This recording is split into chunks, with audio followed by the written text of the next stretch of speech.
Assalamualaikum warahmatullahi wabarakatuh. Bismillahirrahmanirrahim. Alhamdulillah wassalatu wassalamu ala Rasulillah wa ala alihi wa sahbihi ajma'in. Amma ba'd. Syukur pada Allah Subhanahu wa taala, selawat dan salam atas nabi kita Muhammad sallallahu alaihi wasallam.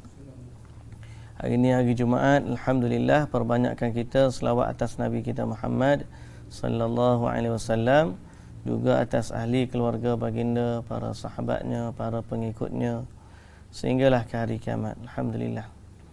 Baik, hari ini kita akan baca surah Hud bermula dari ayat 61. Dan hari ini kita baca banyak sikit, lebih kurang satu muka surat, kerana kita nak baca cerita Nabi Saleh dengan kaum Thamud ni sampai habis insya-Allah. أعوذ بالله من الشيطان الرجيم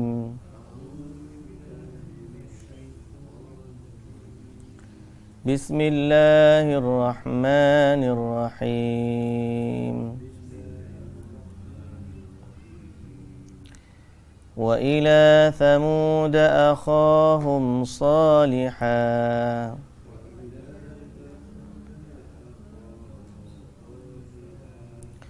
قال يا قوم اعبدوا الله ما لكم من إله غيره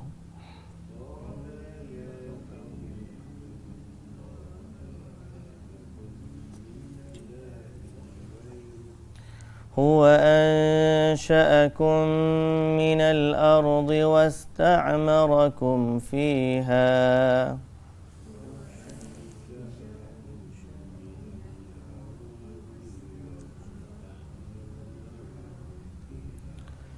فاستغفروه ثم توبوا إليه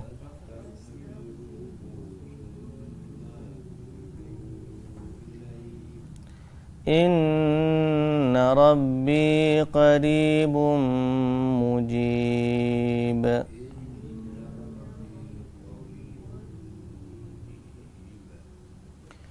قالوا يا صالح قد كنت فينا مرجوا قبل هذا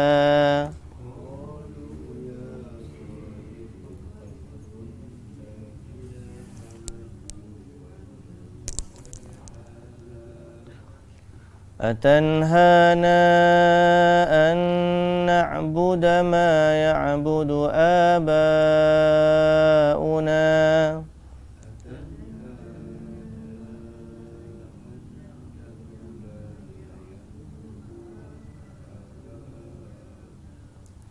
وإننا لفي شك مما تدعونا إليه مريب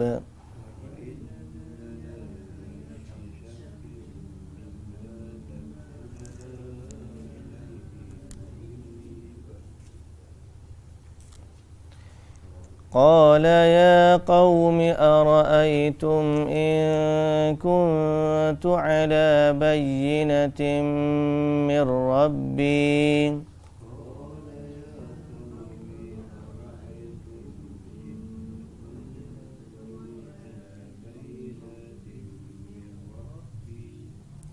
وآتاني منه رحمة فمن ينصرني من الله إن عصيته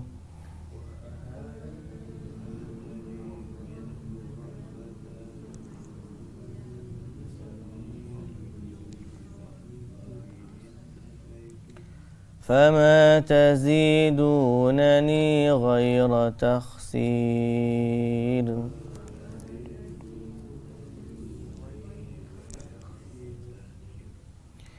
ويا قوم هذه ناقة الله لكم آية فذروها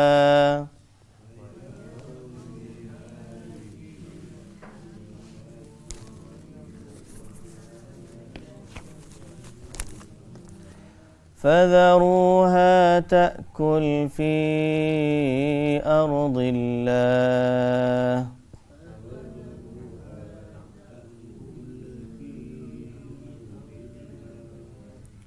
ولا تمسوها بسوء فيأخذكم عذاب قريب.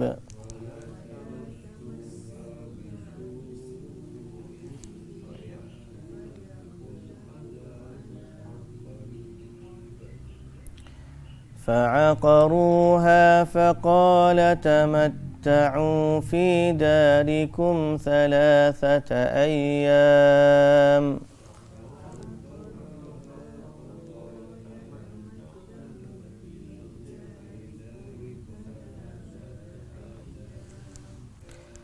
ذلك وعد غير مكذوب.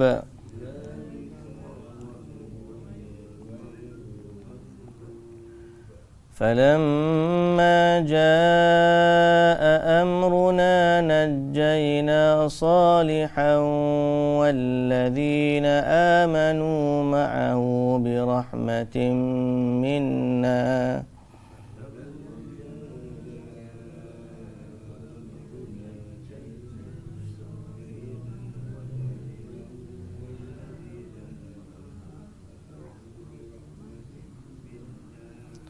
ومن خزي يومئذ إن ربك هو القوي العزيز.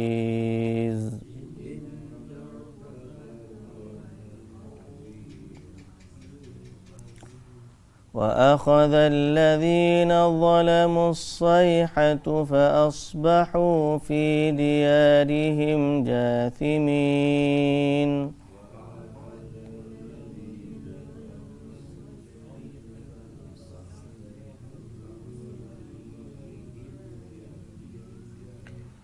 كأن لم يغنوا فيها ألا إن ثمود كفروا ربهم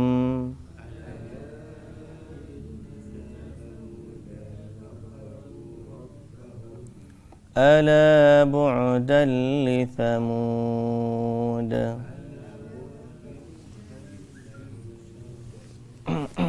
Baik.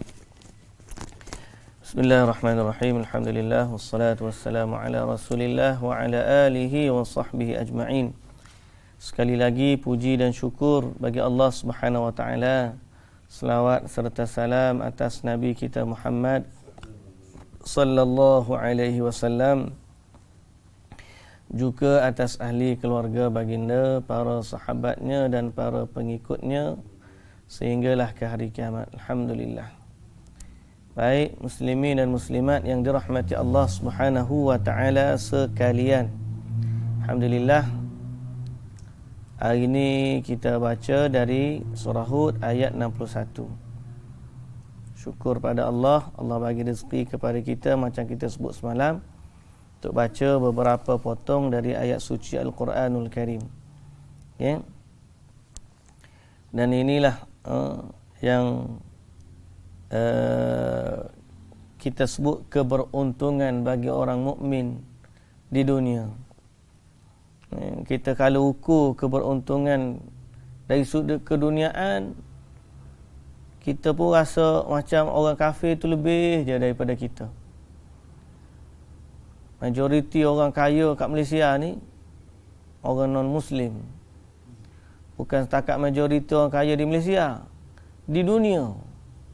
Kalau tengok majalah, apa majalah kaya Forbes ke dia sebut macam mana? Orang-orang kaya di dunia tu. Majalah apa? Tak tahu. Saya tak pernah baca majalah tu, tapi dengar lah orang sebut. Ada senarai orang terkaya di dunia apa semua. Majoritinya orang non-Muslim. Tapi sebenarnya Allah Ta'ala kata fala tu'jibka amwaluhum wala auladuhum. Janganlah kamu rasa takjub, heran dengan kekayaan mereka dan juga anak pinak mereka. Innama yuridullahu liyu'adzibahum biha fil hayatid dunya wa tazhaqa anfusuhum wa hum kafirun. Allah Ta'ala nak memberi azab kepada mereka dengannya dalam kehidupan di dunia. Dan jiwa mereka menjadi sempit dalam keadaan mereka kafir. Walaupun kita tengok dia kaya, senang hati, tapi tak, jiwanya sempit. Orang mukmin walaupun hidupnya susah, tapi jiwanya tenang. Tenang boleh jadi di dunia ni ada orang tak berasa, tapi sesungguhnya bagi orang yang sibuk dengan zikir, sibuk dengan Allah, dia akan merasakan ketenangan, dan apatah lagi di hari akhirat nanti. Kita pun rasa kadang-kadang bila duduk sibuk dengan macam-macam urusan ni kan, Allah, kelang kabut jadi. Tapi kalau kita duduk sibuk dengan urusan Al-Quran, urusan majlis ilmu, jadi makin rasa tenang. Bila rasa nak cari duduk mikir Allah, sibuk, jadi sibuk kita. Sibuk. Tengok orang kaya pun masa dia dengan family, masa dia dengan tak ada juga. Duit dia banyak tapi hati tak tenang. Melainkan kalau dia ni kaya, kemudian orang beriman, suka tolong orang, kemudian infak fi sabilillah, jaga pula amal ibadah, yang tu dia panggil kebaikan atas kebaikan. La yaghurrannaka taqallubul ladzina kafaru fil bilad. Mata'un qalilun thumma ma'wahum jahannam. Janganlah kamu tertipu dengan kesenangan orang-orang kafir yang ada di negeri kamu. Mereka tu mendapat nikmat yang sekejap, sedikitnya. Kemudian kesudahan mereka adalah neraka jahannam. Jadi kita doakan kepada orang-orang yang sekeliling kita, yang belum lagi Muslim, yang dah Islam, agar kita semua kembali kepada Allah Subhanahu Wa Taala dalam keadaan beriman kepadanya. Baik. Jadi keberuntungan kita orang mukmin adalah dengan kita boleh baca Quran, alhamdulillah. Kita boleh solat berjamaah, alhamdulillah. Kita boleh solat 5 waktu pun, alhamdulillah. Kerana apa? Kerana 2 rakaat qabliyah subuh lebih baik daripada dunia dan seisinya. Cuma oleh kerana dia tak masuk dalam akaun bank, tak berasalah. Kalau ATM tu semayang setiap kali kita solat, tambah duit dalam ATM kita. Dalam akaun bank tu, lepas solat 5 waktu, tak kena buat apa, macam masuk MLM pula. Awak duduk saja, register je. Teng, pairing, tengok dalam akaun tu. Siapa dia beli? Bukan kita beli, orang bawah kita beli. Seronok tak? Oh, seronok. Kita tak pakai jaga apa. Tengok ada duit dalam akaun bank. Cuba bayangkan kalau setiap kali solat penuh akaun dalam bank. Oh, Masya Allah. Betul tak? Seronok. Tapi tak lagu tu. Tak lagu tu supaya Allah Ta'ala nak uji kita. Nak berasa macam mana. Keyakinan yang menjadikan kita tenang, yang menjadikan kita jaga solat adalah keyakinan kita kepada Allah Subhanahu Wa Ta'ala. Dan di situlah nilai iman. Ya Allah Ta'ala akan kurniakan kebaikan dan ganjaran yang banyak di hari akhirat kelak. Kerana sebab imanlah kita duduk. Duduk mengaji. Sebab imanlah kita salat. Sebab imanlah kita infak. Sebab imanlah kita baik. Sebab iman. Kalau ditanya kenapa kamu? Sebab Allah. Jadi Allah mensyukuri keimanan itu. Lalu Allah ganjari dia dengan kebaikan yang banyak di hari akhirat kelak. Cuma bagi orang yang tidak beriman, dia tak nampak lah. Solat 5 waktu. Kenapa kami nak kena solat? Tengok orang solat pun tak beruntung juga. Tak kaya pun kami dengan solat. Nah, jadi mereka ni nak kepada hasil yang cepat. Man kana yuridul ajilah ajjalna lahu fiha ma nasha'u liman nurid. Siapa yang nak cepat, kami bagi je dia nak. Tak ada masalah. Tapi sampai hari akhirat tak adalah bagi dah. Adapun kita buat memang kita simpan hari akhirat. Biarlah bank kita lah ni pun tak penuh mana. Nah, tidaklah kata bila semayang tambah duit, bila semayang tambah rezeki. Tak. Tapi tak apa. Kenapa? Kita redha. Ada pun tak ada, tak apa. Tak ada pun tak apa. Pasal apa? Keutamaan kita bukan dunia. Keutamaan kita di hari akhirat. Itulah kenikmatan hidup bagi orang yang beriman. Tapi nak dapat nikmat iman tu lagi payah daripada nikmat cari rezeki. Nak dapat nikmat iman tu tak boleh nak bayar. Kita dah sebut dah. Iman tak dapat dijual beli. Kalau nak habis lagi sampai harga lirik pun boleh. Cuma tak iringan kompang tak ada syahid dah. Kalau syahid kompang kita nasib hari ni. Iman ni memang tak dapat dijual beli. Ada duit banyak pun kita tak boleh beli iman. Bisnes boleh, ada duit, modal, buka lah bisnes. Untung rugi nombor 2, tapi bisnes tu ada. Iman tak. Iman ni memang tak boleh nak bayar. Kalau Allah tidak jadikan dia beriman, orang paling kaya di dunia hari ni tak beriman. Siapa dia paling kaya dunia lah ni? Apa tu? Jeff Bezos. Jeff ke dia? Jeff Bezos. Sebut apa tak betul dah kita ni. Orang paling kaya dunia Amazon. Amazon yang paling kaya lah ni di dunia. Jual online, platform online. Harta berapa trilion. Kaya. Tapi tak beriman. Maknanya apa? Kekayaan dia tidak dapat membeli hidayah dari Allah. Dia tu kalau hari akhirat besok, semoga Allah Ta'ala jadikan dia orang beriman.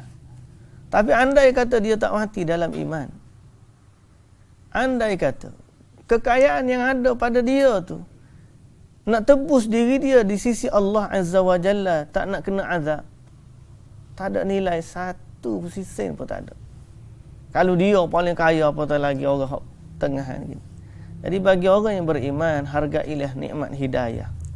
Kerana apabila kita dok baca cerita-cerita umat terdahulu, nilai hidayah tu sebenarnya sangat besar. Tak terbanding dengan harta kekayaan dunia.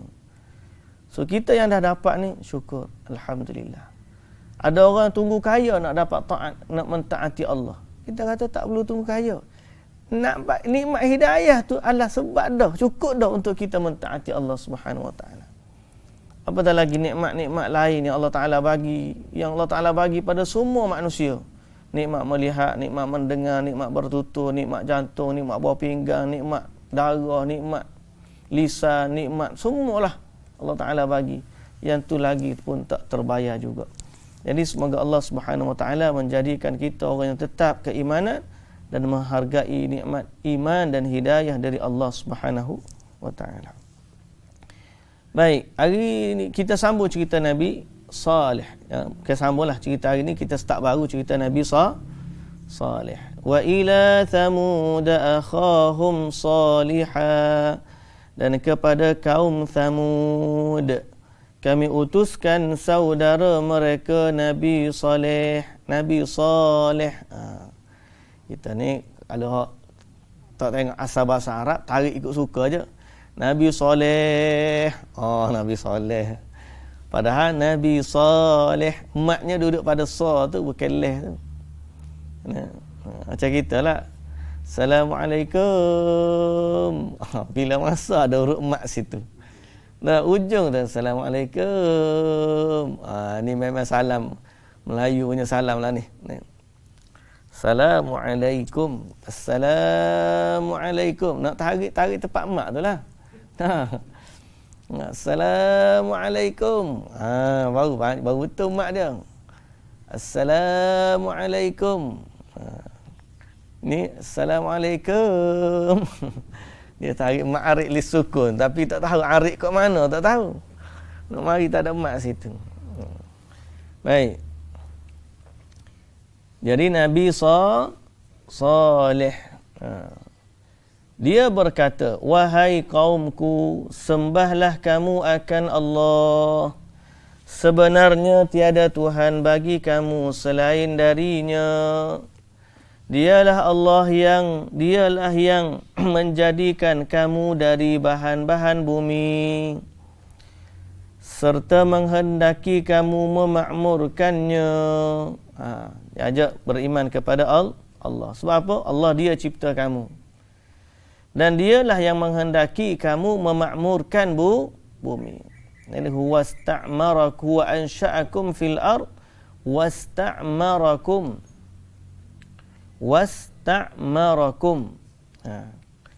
Menghendaki kamu memakmurkannya. Apa berarti itu? Menjadikan kamu orang yang mengimarahkannya. Bahasa mudah lagi, menjadikan kamu khalifah padanya. Kan? Wa idh qala rabbuka lil malaikati inni ja'ilun fil ardi khalifah. Jadi ni nikmat Allah. Allah cipta kita daripada bumi.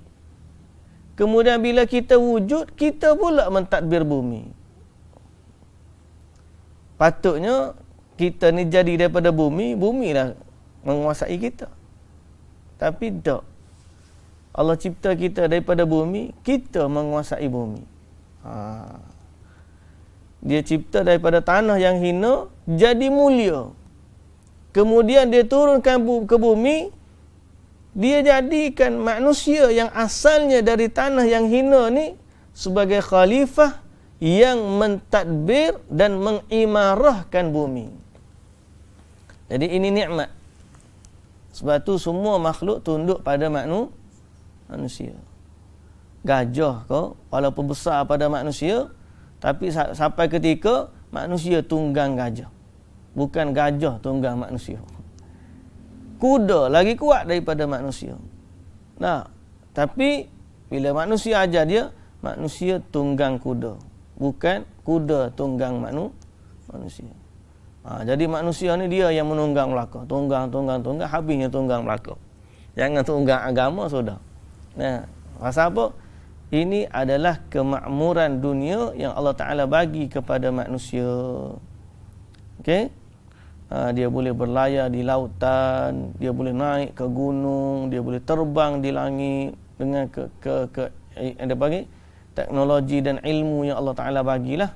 Dia boleh berlayar di lautan. Semua tu daripada kalimah isti'mar. Kalau orang Arab, bahasa isti'mar ni apa isti'mar? Isti'mar ni menjajah. Menjajah. Kalau penjajah dia panggil musta'mir. Jadi kalimah isti'mar dalam bahasa Arab maknanya menjajah. Dia datang, dia jajah tempat tu. Jadi Allah Ta'ala dia jadikan kita sebagai penjajah bumi. Penguasa bumi, penjajah lah sebut penjajah bumi. Penguasa pemilik ni Allah. Kita ni dia jadikan kita orang yang mengimarahkan bumi. Okey? Oleh itu, mintalah ampun kepada Allah dari perbuatan syirik dan kembalilah kepadanya dengan taat dan tauhid. Fastaghfiruh thumma tubu ilaih. Ini sama ayat dengan Nabi Hud. Nabi Hud pun suruh istighfar dan taubat. Kita dah sebut dah sebelum ni. Sesungguhnya Tuhanku senantiasa dekat, lagi senantiasa memperkenankan permohonan hamba-Nya. Lalu jawab orang-orang kampung dia, kaum dia lah. Orang-orang kampung bahasa kita ni. Orang kaum dia kata, dia ni Madain, kota bukan kampung. Orang kota. Madain Saleh ni kota. Kota dia, kalau kita pergi dekat dengan Ula Madinah, saya pernah cerita dah sebelum daripada ni. Saya pernah sampai ke tempat yang disebut sebagai Madain Saleh, yang mereka ni pahat batu-batu bukit. Pahat batu di bukit atau pahat bukit berbatu, sehingga menjadi binaan-binaan dan tempat tinggal bagi mereka. Apa jawab kaum dia? Qalu ya Salihu qad kunta fina marjuwan qabla hadha wahai Saleh, sesungguhnya engkau sebelum ini adalah orang yang diharap dari kalangan kami untuk memimpin kami. Dulu engkaulah harapan kami. Bahasa harapan. Lah ni kan guna kalimah harapan. Engkaulah dulu harapan kami. Harapan apa? Orang yang cerdik pandai di kalangan kami, orang yang kami nak lantik jadi pemimpin, kamulah harapan kami. Tiba-tiba yang harapan ni akhirnya punah pada mereka. Tak boleh jadi. Dulu kamulah harapan kami. Dia kata kunta. Bahasa Arab ni kunta ni dulu kan, kana dulu. Sekarang ni tak lagi lah. Bila orang ngaji bahasa Arab, bila sebut kana dulu, makna sekarang dah tak ada lah. Saya buat karangan bahasa Arab masa mula-mula belajar bahasa Arab tu. Kana Malaysia baladan tayyiban. Kana Malaysia baladan tayyiban. Saya pun atas karangan ke Syekh. Sebab kita translate dulu kana ni adalah. Adalah, kita pun translate adalah Malaysia. Kita ikut kana Malaysia adalah Malaysia. Tapi tu sekarang ni negara kamu huru-hara ke? Kata tak, okey lagi. Habis tu apa guna kananya? Kena sebut inna. Kalau inna,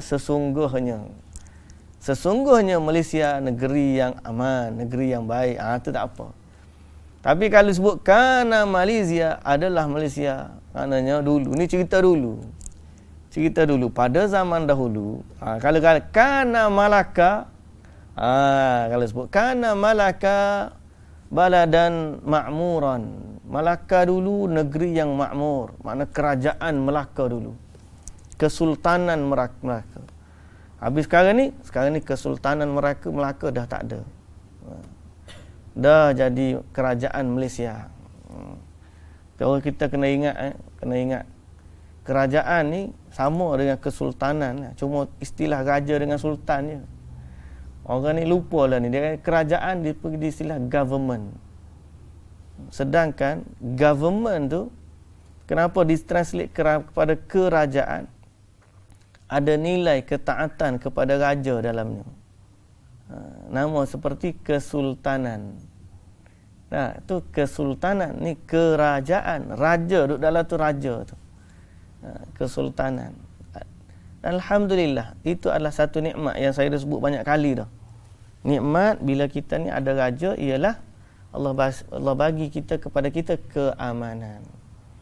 Kalau tak ada raja tu, kalau tidak kerana Allah, kemudian adanya pemimpin yang boleh jaga keamanan, nescaya huru-hara dah kita ni. Orang duk balas politik tak habis-habis. Musim Covid pun duk balas je. Alhamdulillah ada raja memberikan kata putus, cukup-cukuplah bergaduh, ijtihad darurat, diam belaka dulu. Kita selesai satu-satu. Nak bergaduh lepas ni bergaduhlah. Tapi alhamdulillah. Baik. Jadi di mana kita tadi? Engkau dulu adalah harapan kami. Harapan kami. Dulu kamulah harapan kami. Tiba-tiba lah ni kamu datang larang kami sembah Tuhan pula dah. Jadi punahlah harapan kami. Sekarang ni kamu tidak lagi jadi harapan. Kunta, dulu je harapan. Sekarang ni tak lagi. Okey? Kenapa? Kerana patutkah engkau melarang kami dari menyembah apa yang disembah oleh nenek moyang kami? Jadi apa sebab dulu harapan, sekarang ni tidak lagi menjadi harapan? Sebab kamu ajak kami tinggalkan Tuhan yang tok nenek kami sembah. Jadi sebab tu saya dah kata sebelum daripada ni, para nabi ni dia adalah orang yang senantiasa diuji kerana dakwah mereka. Kalau tidak kerana dakwah, mereka adalah orang yang manusia pilihan dah. Orang yang baik. Nabi SAW tak pernah orang kata huduh kat dia. Tak pernah orang kata cakap buruk pada dia sebelum dia jadi rasul. Bila jadi rasul, terus Abu Lahab, tabban laka ya Muhammad. Celaka kau Muhammad. Abu Lahab katalah, Allah Ta'ala pun kata, tabbat yada abi lahabin wa tab. Celaka kau wahai Abu Lahab. Akhir sekali sampai kiamat orang duduk celakalah Abu Lahab. Kenapa dia cela Nabi? Sebab dakwah. Nabi Saleh sebelum dia jadi rasul, dia adalah harapannya kaum dia. Tapi bila datang dengan dakwah, hilanglah harapan, punahlah harapan tu. Sebab ajak tinggalkan agama nenek moyang. Berlaku tak pak kita zaman ni? Dalam sudut yang tidaklah kata kufur dan syirik, tapi dalam skala yang rendah, sifat tu masih lagi ada. Dulu kemain, orang kampung kita ni harapan, masuk buat laksa, makan laksa, buat jamu, makan laksa. Pasal apa? Ni anak dia ni nak ngaji sambung belajar. Dialah harapan kita ni. Kampung kita ni dialah harapan. Dia pun belajar, pergi sambung belajar luar negara lagi. Balik ngaji. Kalau hok ngaji PhD jadi doktor tak ada masalah. Jadi arkitek tak ada masalah. Pasal apa? Dia tak kaitan dengan dakwah. Tapi bila ada kaitan dengan dakwah, dia mengaji agama, mengaji hadis balik. Dia ajar hadis-hadis Nabi. Dia ajak manusia tinggalkan amalan nenek moyang yang tidak bersumber kepada agama Islam, yang tidak ada asasnya dalam Quran dan hadis. Maka punahlah harapan. Engkau dulu harapan kami hantar kamu belajar tinggi-tinggi, bukan nak suruh datang nak bergaduh dengan kami. Betul tak? Berlaku tak zaman kita? Sikap tu ada. Walaupun kita tak adalah kata harapan dari sudut kekufuran dengan keimanan, tak. Tapi sifat manusia ni dalam dakwah senantiasa diuji. Biarlah orang tu merupakan harapan mereka sekalipun. Orang yang paling kampung dia ni, zaman kita nak pergi belajar, inilah permata kampung kita. Bila kita habis belajar balik mengajar dekat kampung, tak ada dah istilah permata tu. Apa? Inilah hak duduk menyesatkan orang kampung ni. Terbaliklah pula jadi. Pasal apa? Kerana lumrah dalam dakwah. Habis itu lagu mana Ustaz? Lagu mana? Carilah redha Allah, bukan redha manusia. Kita mengajak manusia kerana Allah. Sebab itu Nabi Salih dijawab apa? Qala ya qaumi ara'aytum. Wahai kaumku. Okay? Habis dah ayat tadi. Tak lagi sikit lagi. Patutkah engkau melarang kami dari menyembah apa yang disembah oleh datuk nenek kami? Ketahuilah, sesungguhnya kami berada dalam keadaan ragu-ragu yang merungsingkan tentang apa yang engkau serukan kami kepadanya. Kami ragu dan kami bimbang pada apa yang kamu ajak kepada kami. Ragu tentang Tuhan tu satu, mereka bimbang takut pada Tuhan-Tuhan mereka tu maha. Okey? Mereka bimbang kepada seruan dakwah tu. Okey. Qala ya qaumi ara'aytum. Berkata, wahai kaumku, Nabi Salih jawab. Ara'aytum in kuntu ala bayyinatin min Rabbi. Wahai kaumku, bagaimana fikiranmu, bagaimana pendapat kamu jika aku berada dalam kebenaran berdasarkan bukti yang nyata dari Tuhanku? Wahai kaum, kamu ragu kepada aku. Bagaimana sekiranya aku datangkan bukti dari Tuhan bahawa aku ni utusan Tuhan? Bagaimana kalau aku bawa bukti bahawa aku ni memang utusan Tuhan untuk menyatakan kepada kamu bahawa Tuhan tu satu je, sembahlah dia. Dia yang menciptakan kamu dan dia yang menjadikan kamu mentadbir bumi ini. Wa atani minhu rahmah, dan dia pula mengurniakan rahmat kepadaku. Jadi dilantik aku menjadi nabi sebagai pemberian kepadanya atau daripadanya. Maka siapakah yang dapat siapakah yang dapat menolongku dari azab Allah kalau aku menderhaka kepadanya? Kalau aku tak ajak kamu, kalau aku tak laksanakan tugas Rasul, Allah murka kepadaku, siapa nak tolong? Jadi mereka Nabi ni, dia mengharapkan redha Allah. Dalam dakwah, dia mengharapkan redha Allah. Dia tak kisah kaum dia nak lawan dia ke. Tak kisah. Yang penting Allah redha. Kalau nak cari redha manusia, nak kena mengajar supaya manusia ni suka kepada kita, takut nak kata apa-apa, takut follower lagi, takut orang marah, takut orang tu, takut orang ni. Yalah, kita hikmah tu hikmahlah dengan kebijaksanaan, tapi sampai satu tahap kebenaran adalah tetap kebenaran kerana dia datang dari tu Tuhan. Okey, jadi para rasul ni atau Nabi Saleh dia kata apa? Faman yansuruni minallahi in asaitu. Siapa yang akan dapat menolongku dari azab Allah kalau aku derhaka kepada Allah? Fama tazidunani ghaira takhsir. Oleh itu kamu tidak menambah sesuatu kebaikan pun bagiku selain daripada perkara yang merugikan. Wa ya qaumi hadhihi naqatullah. Lalu dia bawalah bukti itu. Wahai kaumku, inilah dia unta betina dari Allah. Untuk kamu sebagai tanda mukjizat yang membuktikan kebenaranku. Kenapa unta tu jadi tanda? Sebab dia unta bukan main-main. Bukan unta yang biasa-biasa. Unta yang istimewa. Unta yang tak ada mak, tak ada ayah. Unta yang tak ada mak, tak ada ayah. Tidak dilahirkan dari rahim seekor unta betina lain. Habis tu unta tu datang daripada mana? Nama lagi unta mukjizat, mesti pelik pada yang lain lah. Dia datang dari gunung.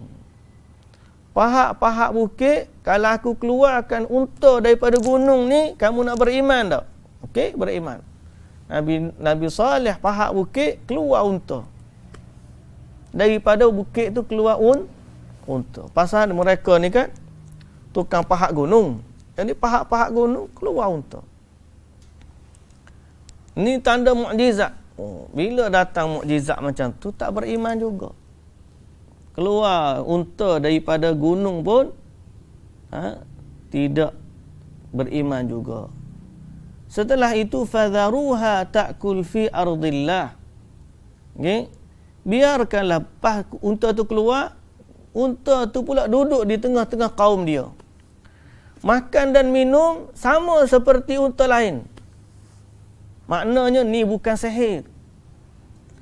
Kalau sihir takkanlah unta boleh makan boleh minum. Kalau ular tongkat Nabi Musa dengan ular sihir, ahli sihir Firaun. Apa beza dia? Ular ahli sihir tak boleh makan. Ular ahli sihir boleh bergerak je. Dinampakkan di mata dia ni ular. Sedang dia tali, tetap tali. Jadi kenapa ahli sihir Firaun beriman dengan Nabi Musa? Sebab bila ular tu makan tali, mereka tahu ni bukan sihir, ni ular. Kalau tidak, macam mana dia boleh makan? Sama juga dengan unta Nabi Saleh. Sebagai tanda mukjizat, dia bukan sekadar keluar daripada gunung saja. Tak, unta tu duduk di tengah kaum dia, makan dan minum. Sehingga akhirnya Nabi Saleh kata kepada kaum dia, biarkan unta tu makan dan minum. Satu hari untuk kamu, satu hari untuk unta tu. Jadi hari unta tu jangan kacau dia. Biar dia makan minum. Pasal ni adalah unta mukjizat.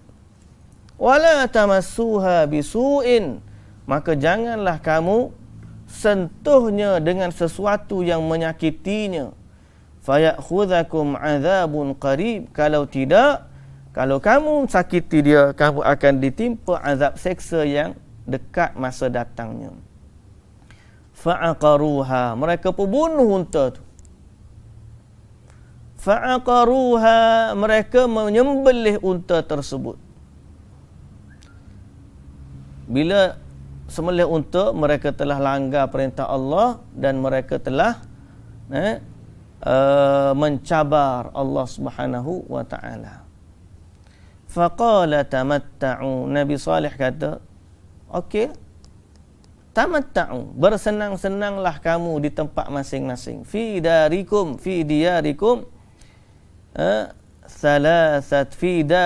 thalathata ayyam. Senang duduklah. Aku bagi kamu tempoh 3 hari je.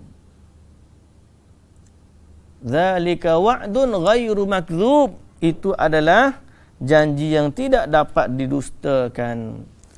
Falamma jaa amruna, lepas 3 hari datanglah azab Allah kepada mereka. Okey. Maka Allah Ta'ala sebelum itu kami selamatkan Saleh bersama umatnya yang beriman dengan rahmat dari kami. Dan kami selamatkan mereka dari azab serta kehinaan hari itu. Sesungguhnya Tuhanmu adalah Tuhan yang maha kuat lagi maha berkuasa. Wa akhadhal ladzina zalamus sayhah, dan orang-orang yang zalim itu dibinasakan oleh satu letusan suara yang menggempakan bumi. Didatangi satu suara bunyi yang sangat-sangat mengerikan, sehingga akhirnya mereka mati bergelimpangan. Jadilah mereka mayat-mayat yang tersungkur di tempat tinggal masing-masing. Ka'allam yaghnau fiha, mereka punah ranah seolah-olah mereka tidak pernah tinggal di situ. Ni punah ranah sehingga mereka tidak tinggal di situ. Tak ada orang langsung tak tinggal walaupun seorang. Okay? Ketahuilah sesungguhnya kaum Thamud itu kufurkan Tuhan mereka, dan ketahuilah sesungguhnya kebinasaanlah akhirnya bagi kaum Thamud. Jadi di mana kehebatan mereka, akhirnya tak ada makna bagi mereka. Kepandaian mereka, ilmu mereka, kehebatan mereka tak ada dah. Kerana mereka dibinasakan oleh Allah disebabkan keengganan, kekufuran dan kesyirikan mereka kepada Allah Subhanahu wa taala. Jadi sebab tu nikmat iman dan nikmat hidayah ni jauh lebih bernilai daripada segala nikmat yang ada di dunia. Nikmat iman kerana dia adalah tugas Rasul paling utama dan dia adalah tugas utama manusia di dunia. Kita kata dialah nikmat yang paling utama. Biarlah kita ni tak kaya, biarlah kita ni tak ada harta, biarlah kita ni fakir, ataupun biarlah kita ni orang susah, ataupun ditimpa wabak penyakit, atau macam-macam lah musibah menimpa. Tapi selama kita ada iman kepada Allah, maka syukurilah Allah, kerana dengan nikmat iman itu kita akan beroleh kejayaan dunia dan akhirat. Kalaupun kita diuji di dunia, tapi kalau Allah bagi nikmat di dunia, kemudian kita beriman kepada Allah, syukurilah dengan kedua nikmat di dunia dan akhirat itu. Alhamdulillahi ala kulli hal. Baik. Jadi jagalah iman, tuan-tuan muslimin dan muslimat yang dirahmati Allah, dan jadilah duta-duta yang menyeru kepada keimanan, mengajak manusia kepada Allah Subhanahu wa taala, agar sama-sama nanti kita meraih syurga Allah Subhanahu wa taala. Baik, wallahu taala alam. Habis cerita Nabi Saleh, kita akan sambung cerita atau masuk cerita Nabi Ibrahim pula. Tapi kita sambung minggu hadapan. Besok cerita kuliah kita hadis Bukhari dan Muslim dari kitab Lu'lu' wal Marjan, insya-Allah. Wallahu taala alam. Subhanakallahumma wa bihamdika asyhadu an la ilaha illa anta astaghfiruka wa atubu ilaik. Assalamualaikum warahmatullahi wabarakatuh.